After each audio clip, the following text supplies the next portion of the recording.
अध्याय नंबर 11 ऊर्जा संसाधन। सामान्य परिचय। सूर्य पृथ्वी पर ऊर्जा का प्रमुख स्रोत है। सौर ऊर्जा ही प्रत्यक्ष या अप्रत्यक्ष रूप से पृथ्वी और उस पर रहने वाले जीवों को अपने कार्यों और क्रियाओं को संपादित करने में सहायक करती है। किसी भी देश में ऊर्जा संसाधनों का विकास उस देश के औद्योगिक विकास का कुछ सूचक होता है। अतः उच्च ऊर्जा उत्पादन और उसकी उचित खपत को सुनिश्चित कर देश में आर्थिक पिछड़ेपन, कुपोषण एवं अशिक्षा आदि समस्याओं का समाधान किया जा सकता है। ऊर्जा संसाधन अर्थात जिनका उपयोग ऊर्जा उत्पन्न करने के लिए किया जाता है, जैसे कोयला, पेट्रोलियम, प्राकृतिक गैस आदि। ऊर्जा संसाधनों का वर्गीकरण। ऊर्जा स्रोतों का वर्गीकरण। परंपरागत प्रयोग के आधार पर परंपरागत ईंधन स्रोत, गैर परंपरागत ईंधन स्रोत। सतत उपलब्धता के आधार पर नवीनीकरणीय ऊर्जा स्रोत, अनवीनीकरणीय ऊर्जा स्रोत। उत्पत्ति के आधार पर जीवाश्म, परमाणु ऊर्जा, हाइड्रो पावर, सौर ऊर्जा, पवन ऊर्जा, जैव ऊर्जा, भूतापीय ऊर्जा, तरंग ऊर्जा, समुद्र तापीय ऊर्जा, ज्वारीय ऊर्जा। परंपरागत प्रयोग के आधार पर ऊर्जा संसाधनों को दो वर्गों में विभाजित किया जा सकता है: पारंपरिक ऊर्जा के स्रोत, गैर पारंपरिक ऊर्जा के स्रोत। पारंपरिक ऊर्जा के स्रोत ऊर्जा प्राप्ति के ऐसे स्रोत जिसका उपयोग मानव पारंपरिक तौर पर आरंभ से ही करता चला आ रहा है, जैसे कोयला, पेट्रोलियम, लकड़ी, चारकोल, सूखा गोबर, खनिज तेल, प्राकृतिक गैस आदि। ऐसे स्रोत हैं परंपरागत ऊर्जा का स्रोत कहा जाता है। गैर पारंपरिक ऊर्जा के स्रोत। ऊर्जा स्रोतों की मात्रा सीमित, अतः नवाचारों के द्वारा कुछ ऐसे ऊर्जा स्रोत को विकसित किया गया है या किया जा रहा है जिनका पारंपरिक रूप से उपयोग नहीं किया गया है। ऐसे ऊर्जा स्रोतों को गैर पारंपरिक ऊर्जा स्रोत कहा जाता है। गैर सौर ऊर्जा, पवन ऊर्जा, ज्वारीय ऊर्जा, भूतापीय ऊर्जा, बायोगैस, परमाणु ऊर्जा, गैस सेल आदि। सतत उपलब्धता के आधार पर भी ऊर्जा संसाधनों को दो वर्गों में वर्गीकृत किया जा सकता है: नवीनीकरण ऊर्जा, अनवीनीकरणीय ऊर्जा। स्थापित उत्पादन क्षमता। ईंधन वार ईंधन आधारित 30/9/2022 की स्थिति के अनुसार श्रेणी। स्थापित उत्पादन क्षमता कुल हिस्सा। जीवाश्म ईंधन। कोयला 2,04,69 50%। लिग्नाइट 6,620 1.6%। गैस 24,824 6.1%। डीजल 562% 0.1%। कुल जीवाश्म ईंधन 2,36,086 57%। गैर जीवाश्म ईंधन। नवीनीकरण ऊर्जा स्रोत जल सहित 1,64,330 40,004%। जल 46,850 11.5%। पवन, सौर और अन्य नवीनीकरणीय 1,18,080 29%। पवन 41,666 10.1%। सौर 60,814 14,814 बायोमास विद्युत सह उत्पादन 10,206 2.5%। Waste to energy 495 0.1%। लघु जल विद्युत 4,899 1.2%। न्यूक्लियर 6,780 1.7%। कुल गैर जीवाश्म ईंधन 1,71,710 42.1%। कुल स्थापित क्षमता जीवाश्म तथा गैर जीवाश्म ईंधन 4,07,797 100%। नवीकरणीय ऊर्जा। जब किसी ऊर्जा स्रोत का उपयोग पुनः या सतत रूप से किया जा सकता हो तो ऐसे स्रोतों से प्राप्त ऊर्जा को नवीकरणीय ऊर्जा कहते हैं, जैसे सौर ऊर्जा, पवन ऊर्जा, ज्वारीय ऊर्जा, भूतापीय ऊर्जा आदि। अनावरीकरण ऊर्जा। जब किसी ऊर्जा स्रोत का उपयोग दोबारा न किया जा सके तथा उसकी उपलब्धता सीमित हो तो ऐसे स्रोतों से प्राप्त ऊर्जा को अनावरणीय ऊर्जा कहते हैं, जैसे कोयला, पेट्रोलियम, प्राकृतिक गैस, सेल गैस, परमाणु ऊर्जा आदि। कोयला मुख्यतः वनस्पतियों या का कार्बनीकृत अवशेष होता है जिसका उपयोग प्रकाश एवं ऊर्जा प्राप्ति के लिए ईंधन के रूप में किया जाता है। अतः सामान्यतः हाइड्रोकार्बन से निर्मित एक ठोस संस्तृत सेल होता है। यह ज्वलनशील खनिज जैव पदार्थों से मिलकर बना होता है। इन जीवाश्मों में carbon, hydrogen, oxygen, phosphorus, sulphur आदि पाया जाता है। एनटीपीसी की प्रमुख ताप विद्युत परियोजनाएं। कोयला आधारित परियोजना देश प्रदेश शहर परियोजना, देश प्रदेश बदरपुर दिल्ली, हिरंद सोनभद्र उत्तर प्रदेश, फरक्का मुर्शिदाबाद पश्चिम बंगाल, दादरी गौतम बुद्ध नगर उत्तर प्रदेश, कोरबा छत्तीसगढ़, टांडा अम्बेडकर नगर उत्तर प्रदेश, रामागुंडम करीमनगर तेलंगाना, ऊंचाहार रायबरेली उत्तर प्रदेश, हिमसाहंद्री विशाखापट्टनम आंध्र प्रदेश, तलचर कनिहा आगुल ओडिशा, विंध्याचल सिंगरौली मध्य प्रदेश, सिंपत बिलासपुर छत्तीसगढ़, कहलगांव भागलपुर बिहार, मोदा नागपुर महाराष्ट्र, तलचर आंगुल ओडिशा, बाढ़ पटना बिहार, सिंगरौली सोनभद्र उत्तर प्रदेश, कुदंगी कर्नाटक, बोंगाईगांव असम, गाडरवारा नरसिंहपुर मध्य प्रदेश, खरगोन मध्य प्रदेश, दरलीपाली ओडिशा, लारा छत्तीसगढ़, बोरानी बिहार। कोयला ऊष्मा एवं शक्ति का एक प्राथमिक स्रोत है जिसका उपयोग लौह, जिंक इत्यादि जैसे खनिजों के निष्कर्षण में, धातु कर्म कार्य के लिए या कोल गैस, वाटर गैस, टार कोक उर्वरक या विभिन्न प्रकार के वर्षिंग या कीटनाशकों के उत्पादन में किया जाता है। कोयले को उद्योगों की जननी की संज्ञा भी दी जाती है। भारत का सबसे महत्वपूर्ण एवं बड़ा कोयला क्षेत्र ऊपरी दामोदर घाटी में स्थित है। यह क्षेत्र से देश का लगभग 35% कोयला प्राप्त होता है। भूगर्भ में लाखों करोड़ों वर्षों में दबे वनस्पतियों पर ताप एवं दाब के कारण धीरे धीरे कोयलों का विकास होता है। यही कारण है कि विकास क्रम के आधार पर कोयले को मुख्यतः 4 प्रकार रूपों में विभक्त माना जाता है: पीट कोयला, लिग्नाइट कोयला, बिटुमिनस कोयला, एंथ्रेसाइट कोयला, पीट कोयला। यह कोयला निर्माण के विकास क्रम की प्रथम अवस्था लकड़ी से मिलता जुलता कोयले का निष्कृष्ट रूप या कम गुणवत्ता वाला कोयला होता है। इसमें नमी की मात्रा अधिक तथा ताप क्षमता निम्न होती है। इसमें कार्बन का अंश 40% से कम पाया जाता है। इसमें नमी की मात्रा सर्वाधिक होती है जिससे दहन रोक करने पर इससे अत्यधिक धुआं या राख निकलता है। लिग्नाइट कोयला, यह भी एक निम्न गुणवत्ता का भूरे रंग का कोयला होता है, इसलिए इसे भूरा कोयला के नाम से भी जाना जाता है। इसमें कार्बन की मात्रा लगभग 40 से 55% तक होती है। लिग्नाइट कोयले के भंडारण एवं उत्पादन में तमिलनाडु का प्रथम स्थान है। भारत में तमिलनाडु का नवेरेली क्षेत्र एवं पश्चिम राजस्थान के कुछ क्षेत्र समेत केरल, गुजरात, जम्मू कश्मीर आदि राज्यों में कुछ मात्रा में लिग्नाइट कोयला पाया जाता है। बिटुमिनस कोयला, यह एक कोयले के शीर्ष उपभोग अक्षेत्र प्रतिशत तापीय संयंत्र 70 से 75, ईंटों के भट्टे 7 से 10, इस्पात उद्योग 3 से 5, सीमेंट उद्योग 2 से 3, उर्वरक उद्योग 0.5 से 1। बिटुमिनस कोयला, यह एक मध्यम श्रेणी का लेकिन लिग्नाइट से उन्नत श्रेणी का कोयला होता है। भारत में पाया जाने वाला अधिकतर कोयला कुल भंडार का लगभग 80% इसी श्रेणी का है, जो कि गैर कोकिंग प्रकार का है। फलस्वरूप भारत की कोकिंग कोयले के आयात पर निर्भर रहना पड़ता है। यह लिग्नाइट कोयले की अपेक्षा कठोर होता है। इसमें कार्बन की मात्रा लगभग 55 से 80% तक पाई जाती है। गोंडवाना काल का कोयला बिटुमिनस प्रकार का है। एंथ्रेसाइट कोयला, यह कोयला निर्माण के विकास क्रम को सर्वोत्तम किस्म श्रेणी का कोयला होता है। तथा इसमें कार्बन की मात्रा लगभग 80 से 95% तक पाई जाती है। भारत में इस प्रकार का कोयला जम्मू कश्मीर के रियासी क्षेत्र में पाया जाता है। भारत में कोयला शैल क्रम का विकास, भारत में कोयले का विकास 2 प्रकार भूगर्भिक शैल क्रमों में हुआ है। गोंडवाना युगीन शैल क्रम, यह लगभग 250 मिलियन वर्ष पुराना शैल क्रम। इसमें उच्च कोटि के कोयले की प्राप्ति होती है, अर्थात इसमें राख की मात्रा अल्प तथा तपोत्पादक शक्ति अधिक होती है। भारत में अधिकांश कोयला लगभग 95% से अधिक गोंडवाना क्रम की शैलों से प्राप्त होता है। गोंडवाना युगीन कोयला मुख्यतः बिटुमिनस प्रकार का है। इसे धातु शोधन कोयला भी कहते हैं क्योंकि इसमें सल्फर की मात्रा अत्यंत कम होती है, जिससे ये उद्योगों हेतु सर्वोत्तम समझे जाते हैं। इसमें प्रमुख क्षेत्र दामोदर घाटी, गोदावरी घाटी, सोन नदी घाटी, महानदी घाटी तथा वर्धा नदी घाटी। हालांकि गोंडवाना युगीन कोयले के निक्षेप असम व सिक्किम में भी मिले। टरियरी युगीन शैल क्रम, यह लगभग 50 मिलियन वर्ष पुराना शैल क्रम है। इस क्रम के कोयले में राख एवं सल्फर की मात्रा अधिक तथा तपोत्पादक शक्ति कम होती है। फलतः इसका उपयोग उद्योगों में नहीं होता। टरियरी युगीन कोयले के प्रमुख क्षेत्र उत्तर पूर्वी राज्यों में मुख्यतः मेघालय, असम, अरुणाचल प्रदेश व नागालैंड हैं। भारत में कोयला उत्पादक प्रमुख क्षेत्र दामोदर नदी घाटी, इसका विस्तार मुख्यतः झारखंड व पश्चिम बंगाल में। यह भारत का सबसे बड़ा कोयला क्षेत्र है। झारखंड में चंद्रपुरा, झरिया, बोकारो, गिरिडीह, करणपुरा, रामगढ़ आदि प्रमुख क्षेत्र हैं, जबकि पश्चिम बंगाल में रानीगंज, झारखंड का झरिया भारत का सबसे बड़ा कोयला खनन क्षेत्र है। सोन नदी घाटी, इसमें अधिकांश मध्य प्रदेश व उत्तर प्रदेश के क्षेत्र को शामिल किया जाता है। प्रमुख क्षेत्रों में मध्य प्रदेश का सिंगरौली, सोहागपुर व उमरिया आदि है। महानदी घाटी प्रमुख विस्तार छत्तीसगढ़ व ओडिशा राज्यों में है। प्रमुख क्षेत्रों में छत्तीसगढ़ के कोरबा, विश्रामपुर, चिरमिरी तथा ओडिशा के तालचेर, सुंदरगढ़ व संबलपुर को शामिल किया जाता है। गोदावरी घाटी, इस कोयला उत्पादक क्षेत्र का अधिकांश विस्तार तेलंगाना में हुआ है। प्रमुख क्षेत्र सिगरेनी, वारंगल, कंबम तथा करीमनगर आदि। इन क्षेत्रों के अलावा वृद्धा घाटी, चंद्रपुर, सतपुड़ा पर्वतीय क्षेत्र, नरसिंहपुर एवं राजमहल पर्वतीय क्षेत्र, लाल मटिका से भी कोयला प्राप्त किया जाता है। भारत के राज्यों में कोयले के सर्वाधिक सचित भंडार का क्रम झारखंड, ओडिशा, छत्तीसगढ़, बंगाल, पश्चिम बंगाल, मध्य प्रदेश। भारत के राज्यों में कोयले के सर्वाधिक उत्पादन का क्रम छत्तीसगढ़, ओडिशा, मध्य प्रदेश, झारखंड, तेलंगाना। झारखंड राज्य के झरिया शहर के कोयले की एक खान में आग पीछे 10 साल से भी अधिक समय से जल रही है। 100 साल से भी अधिक समय से जल रही है।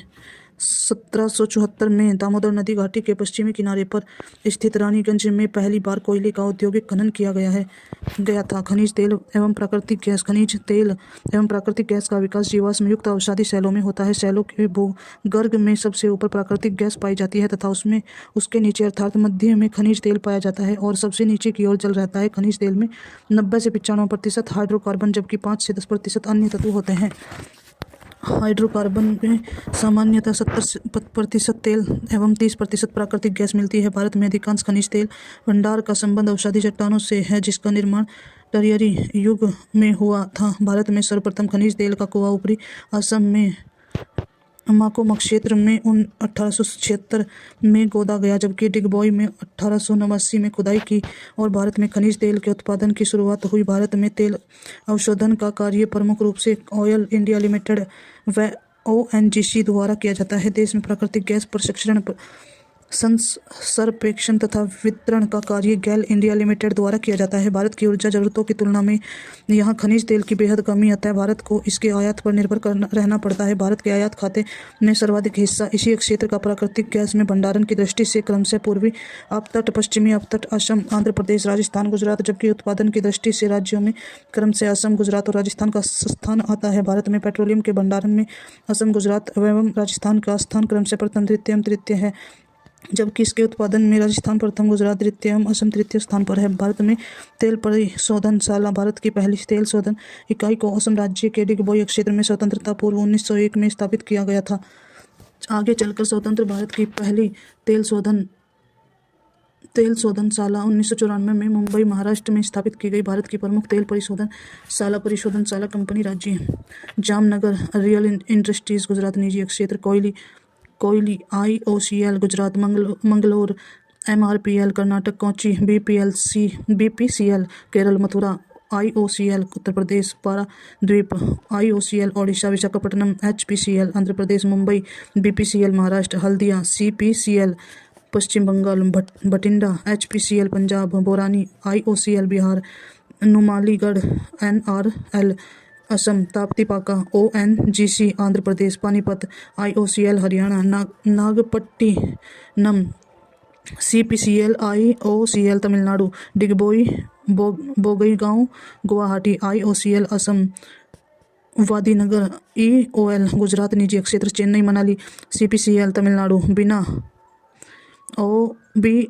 BORL मध्य प्रदेश। प्रमुख तेल क्षेत्र ब्रह्मपुत्र नदी घाटी असम, डिगबोई, नाहरकटिया, सुरमा घाटी अरुणाचल प्रदेश। नंबर 2 अरुणाचल प्रदेश, निगरू क्षेत्र, खारसंग क्षेत्र। नंबर 3 नागालैंड, बोरहोल्ला क्षेत्र, कावेरी नदी बेसिन गुजरात, अंकलेश्वर, खंबात, कलोल, मह, सांगा, आलिया, बेट, नवागांव, बोसांबा, सानंद, लुनेज इत्यादि क्षेत्र महाराष्ट्र, मुंबई हाई बसीन, पन्ना मुक्ता क्षेत्र राजस्थान, बाड़मेर, शक्ति, ऐश्वर्या, मंगला, भायम तेल क्षेत्र जैसलमेर, बीकानेर, कृष्णा गोदावरी नदी बेसिन क्षेत्र रावा पठ तट, प्राकृतिक गैस क्षेत्र मुंबई हाई, असम, आंध्र प्रदेश, गुजरात, तमिलनाडु।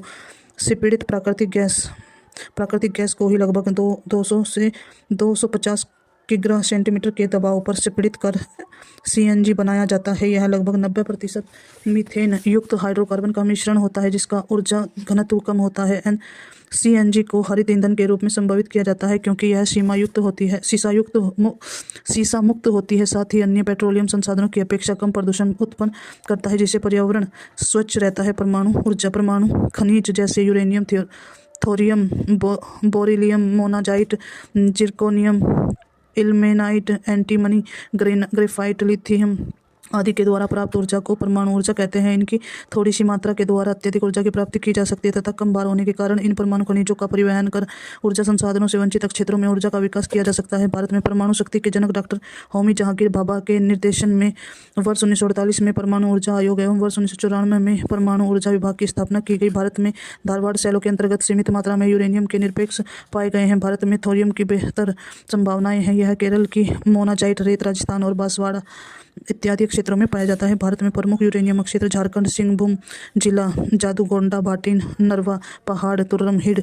मेह, डोमिया, सियात राजस्थान, रोहित, घटेश्वर, सीकर जिला, उदयपुर, अलवर, झुंझुनू आंध्र प्रदेश, YSR, कुड़प्पा, नेल्लोर जिला तेलंगाना, लंबापुर नालगोंडा कर्नाटक, गुलबर्गा गोंगी हिमाचल प्रदेश, कुल्लू जिला उत्तराखंड, देहरादून चमोली छत्तीसगढ़, दुर्ग महाराष्ट्र, मोगरा उत्तर प्रदेश, ललितपुर भारत में प्रमुख थोरियम क्षेत्र, केरल कोलम तमिलनाडु, कन्याकुमारी मदुरई आंध्र प्रदेश, विशाखापट्टनम ओडिशा, तट के मोनाजाइट बालू में झारखंड, हजारीबाग पश्चिम बंगाल। नाभिकीय ऊर्जा क्षेत्र अवस्थित स्थान तारापुर देश का पहला, महाराष्ट्र अमेरिका की सहायता से, कुंडनकुल्लम तमिलनाडु रूस की सहायता से, रावतबाटा देश का 25वां, राजस्थान कनाडा की सहायता से। भारत में प्रमुख बेरिलियम क्षेत्र झारखंड, आंध्र प्रदेश, राजस्थान, मध्य प्रदेश, तमिलनाडु, जम्मू कश्मीर, सिक्किम आदि। भारत में प्रमुख ग्रेनाइट क्षेत्र कालाहांडी, गंजाम ओडिशा, भागलपुर बिहार, विशाखापट्टनम आंध्र प्रदेश, वारंगल तेलंगाना, तिरुनेलवेली तमिलनाडु, जयपुर अजमेर राजस्थान, अल्मोड़ा उत्तराखंड, मैसूर कर्नाटक। भारत में प्रमुख लिथियम क्षेत्र मांड्या कर्नाटक, मुंगेर बिहार, हजारीबाग झारखंड, भीलवाड़ा राजस्थान, बस्तर छत्तीसगढ़। प्रमुख परमाणुवीय खनिज एवं उसकी विशेषताएं। खनिज विशेषताएं। थोरियम। भारत थोरियम की दृष्टिकोण से संपन्न देश। थोरियम के अंतर्गत थोरियनाइट, एलिनाइट या मोनाजाइट खनिज को शामिल किया जाता है। थोरियम तमिलनाडु के मदुरई जिले, तेलंगाना के करीमनगर व नालगोंडा से, झारखंड के हजारीबाग से, केरल के तटवर्ती क्षेत्र से तथा राजस्थान के भीलवाड़ा क्षेत्र से प्राप्त किया जाता है। मोनाजाइट। थोरियम मोनाजाइट रेत से प्राप्त किया जाता है। यह मुख्यतः उड़ीसा, आंध्र प्रदेश, तमिलनाडु तथा केरल के तटवर्ती भागों में मिलता है। यूरेनियम। काले रंग के इस परमाणुवीय खनिज की प्राप्ति आक्रियन एवं धारवाड़ सेलों से होती है। यूरेनियम के मेटल ऑफ होप के नाम से भी जाना जाता है। आंध्र प्रदेश के YSR पूर्व नाम कुड़प्पा जिले में स्थित तुमालापल्ली यूरेनियम खदान देश की सबसे बड़ी यूरेनियम खदान है। झारखंड का जादूगोंडा क्षेत्र यूरेनियम के उत्पादन हेतु प्रसिद्ध है। इसके अतिरिक्त राजस्थान के भीलवाड़ा, उदयपुर, बूंदी से भी यूरेनियम की प्राप्ति होती है। प्रमुख अयस्क पिच ब्लेड, थोरियानाइट व सामर स्काइट। बेरिलियम। इसकी प्राप्ति आग्नेय चट्टानों में पाई जाने वाली बेरिल अयस्क से होती है। इसका उपयोग मिश्र धातुओं के निर्माण, फ्लोरोसेट ट्यूब व विस्फोटक आदि बनाने में होता है। इसकी प्राप्ति राजस्थान, झारखंड, तमिलनाडु आदि राज्यों में से होती है। जिक्रोनियम। यह केरल की बलुई मृदा से जिरकोनियम अयस्क के रूप में से प्राप्त किया जाता है। आंध्र प्रदेश, तमिलनाडु, केरल व ओडिशा में इसके भंडार मौजूद हैं। एंटीमनी। इसकी प्राप्ति सिटबनाइट नामक खनिज से होती है। इसके मुख्य उत्पादक राज्य हिमाचल प्रदेश तथा आंध्र प्रदेश है। इसे सुरमा भी कहा जाता है। मॉलिब्डेनम। यह मुलायम भूरे रंग के खनिज का प्रयोग विशेष प्रकार के इस्पात बनाने में किया जाता है। इसकी प्राप्ति आंध्र प्रदेश के मेडक जिले, तमिलनाडु के कन्याकुमारी तथा मदुरई जिले, सिरुमलाई पहाड़ी, मेघालय के चेरापूंजी तथा व राजस्थान के किशनगढ़ तथा झारखंड व मध्य प्रदेश से होता है। सौर ऊर्जा। सामान्य अर्थों में सूर्य से प्राप्त होने वाली विकिरण ऊर्जा को ही सौर ऊर्जा कहते हैं। भारत में वर्ष के अधिकतम दिन लगभग 300 दिन सूर्य का प्रकाश प्राप्त होता है। भारत की धरती को प्रतिदिन औसतन 4 से 7 किलोवाट घंटा मीटर सौर ऊर्जा की प्राप्ति होती है। वर्तमान में 2 तकनीकी माध्यमों से सहायता से सौर ऊर्जा के उपयोग में लाया जा रहा है। सौर तापीय एक तकनीक की सहायता से सौर ऊर्जा को संग्राहकों और रिसीवरों की सहायता से ताप ऊर्जा में बदला जाता है, जिसका उपयोग पानी गर्म करने, भोजन पकाने, पानी को लवण मुक्त करने, विद्युत उत्पादन हेतु वाष्प उत्पन्न करने आदि के लिए किया जाता है। सौर फोटोवोल्टिक तकनीक।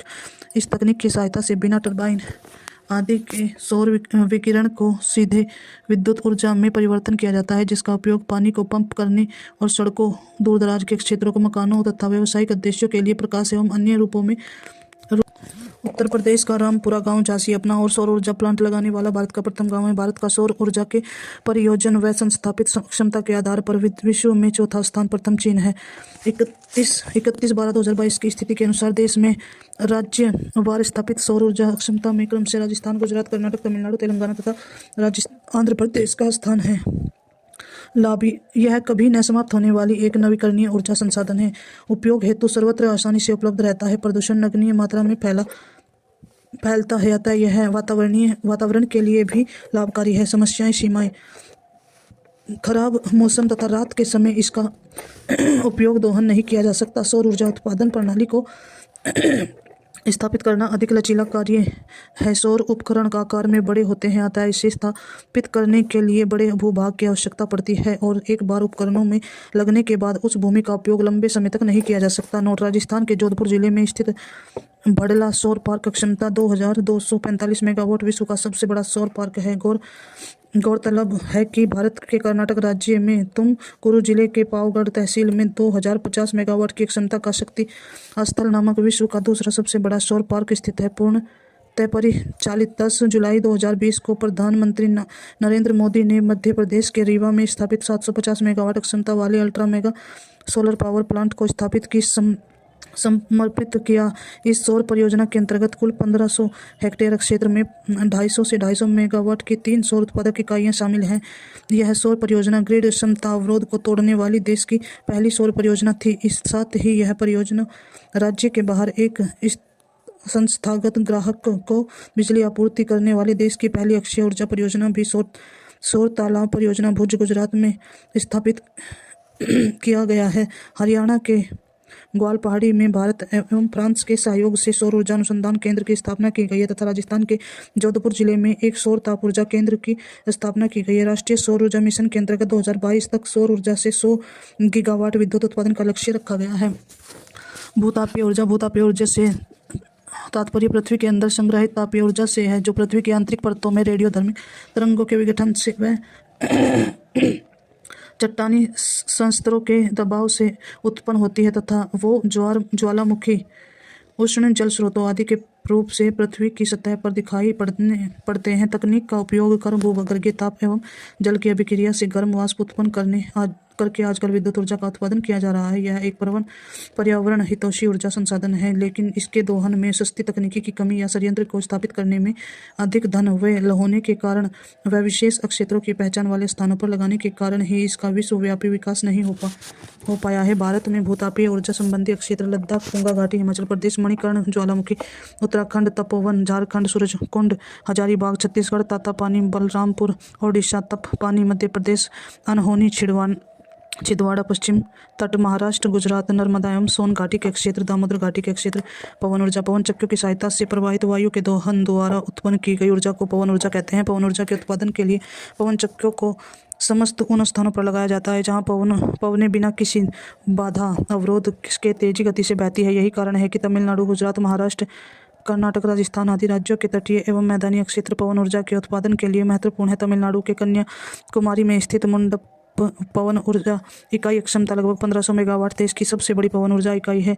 राष्ट्रीय पवन ऊर्जा संस्थान चेन्नई में स्थित भारत विश्व में पवन ऊर्जा स्थापित क्षमता के आधार पर चीन, अमेरिका व जर्मनी के बाद चौथा सबसे बड़ा देश है। भारत में 31 दिसंबर 2021 की स्थिति के अनुसार राज्यवार स्थापित पवन ऊर्जा क्षमता में क्रम तमिलनाडु, गुजरात, कर्नाटक, महाराष्ट्र, राजस्थान, आंध्र प्रदेश तथा मध्य प्रदेश का स्थान है। लाभ यह कभी न समाप्त होने वाली एक नवीकरणीय ऊर्जा है और पर्यावरण की दृष्टि से यह एक साफ सुथरी ऊर्जा एक बार स्थापित करने के बाद संयंत्रों के रखरखाव में अधिक खर्च नहीं आता। समस्याएं वायु की गति हर समय एक समान नहीं होने के से बिजली उत्पादन की क्षमता प्रभावित होती है। हवा का बहाव अधिक हो, इसके लिए खुले मैदानों, समुद्री किनारों व ऊंचे स्थानों की शुरुआत होती है। पवन चक्कियों के घूमने से शोर उत्पन्न होता है जिससे ध्वनि प्रदूषण होता है। पवन चक्कियों से टकराव कुछ पक्षियों की मृत्यु हो जाती है। समुद्र तापीय ऊर्जा रूपांतरण समुद्री सतह के जल व गहराई के जल के तापमानों के माध्यम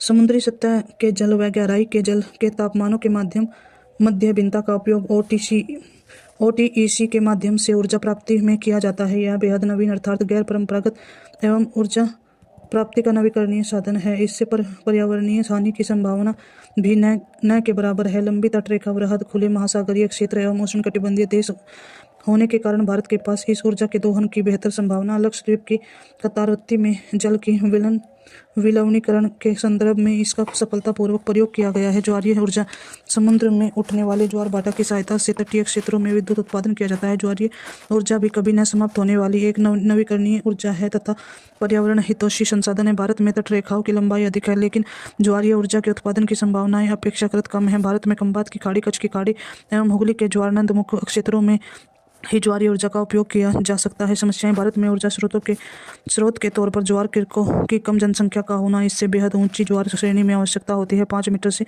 ऊंची, जिसकी भारत के तटीय क्षेत्रों में कमी है। उच्च क्षमता के क्षेत्र सुदूरवर्ती क्षेत्रों में होते हैं तथा ऊर्जा का पारेषण बेहद लचीला होता है, जो चौड़े मुंह वाली खाड़ी या ज्वारनदमुख बांध निर्माण कार्य को बेहद लचीला बना देती है। बायोमास या जैव ऊर्जा जैविक उत्पादकों जैसे कृषि अवशेष, धान की भूसी, गन्ने की खोई, फसलों के अवशेष इत्यादि प्राकृतिक वनस्पति जैसे जट्रोफा, करकाश, करांजा एवं शहरी कूड़े कचरे व अपशिष्ट पदार्थों से प्राप्त ऊर्जा को जैव ऊर्जा कहते हैं।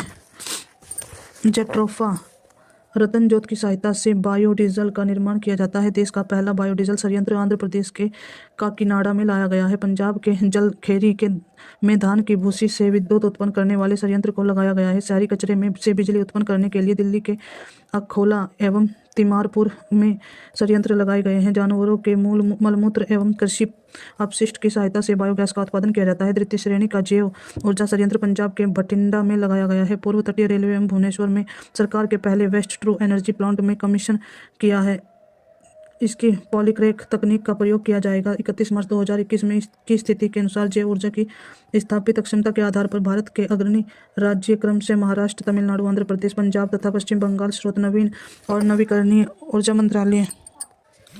जल विद्युत ऊर्जा, बांध बनाकर बहते हुए पानी को रोककर फिर ऊंचाई से टरबाइन पर गिराकर विद्युत ऊर्जा प्राप्त की जाती है। इससे प्रदूषण नगण्य होता है एवं यह एक सस्ती प्रणाली है। भारत में प्रथम जल विद्युत संयंत्र की स्थापना दार्जिलिंग सिद्रापोंग में 1897 में की गई थी। इसके बाद 1902 में शिव समुद्रम में जल विद्युत गृह की स्थापना की गई, जो कावेरी नदी पर स्थित है। भारत में national hydro electronic power corporation विद्युत केंद्रों के परिसंचालन का कार्य करती है, जिसकी स्थापना 1975 में की गई थी।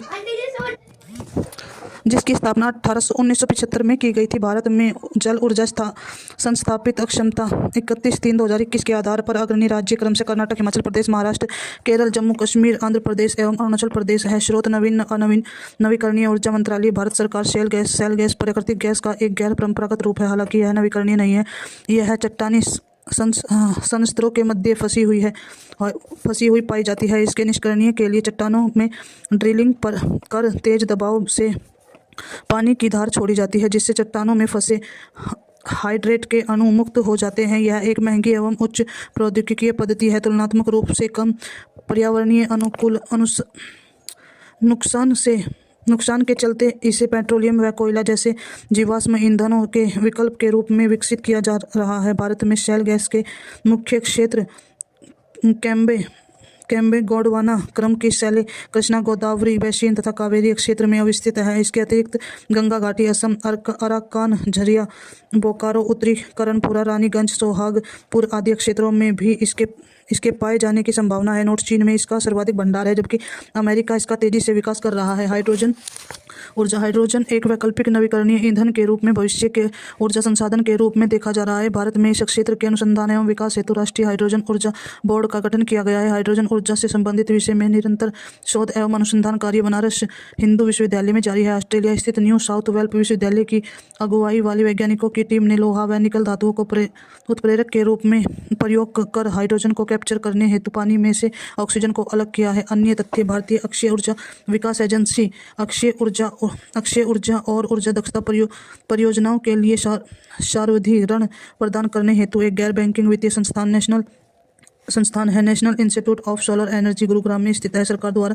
नवंबर 2016 में छत्तीसगढ़ के किसानों को सौर ऊर्जा चालित सिंचाई पंप प्रदान करने हेतु सौर सुजलया योजना प्रारंभ की है। अंतर्राष्ट्रीय सौर गठबंधन 121 देशों का अंतर्राष्ट्रीय और अंतर सरकारी संगठन है, जो स्वच्छ और सस्ती ऊर्जा प्रदान करने हेतु कार्य करेगा। इसका मुख्यालय भारत के ग्वाल पहाड़ी गुरुग्राम में है। महात्मा गांधी की 150वीं जयंती के उपलक्ष्य में प्रधानमंत्री नरेंद्र मोदी के संयुक्त राष्ट्र संघ के मुख्यालय न्यूयॉर्क में 50 किलोवाट की क्षमता वाले गांधी सोलर पार्क का उद्घाटन किया। इस पार्क में कुल 1993 सौर पैनल, कोच्चि अंतर्राष्ट्रीय हवाई अड्डा, केरल और सौर ऊर्जा से संचालित होने वाला विश्व का पहला हवाई अड्डा बन गया है। वर्तमान समय में झारखंड के सिंहभूम जनपद के क्षेत्रों एवं मेघालय के डोमयासियात की खदानों से uranium corporation of India limited द्वारा यूरेनियम अयस्क निकालने का कार्य किया जा रहा है। हाइड्रोजन विजन 2025 पेट्रोलियम उत्पाद के भंडारण से संबंधित है। सैन्य परमाणु ऊर्जा संयंत्रों के लिए यूरेनियम को आमतौर पर यूरेनियम 235 के लगभग 3.5% तक समृद्ध किया जाता है, जो हल्के जल रिएक्टरों के लिए पर्याप्त है, जो आमतौर पर विद्युत उत्पादन के लिए उपयोग किया जाता है।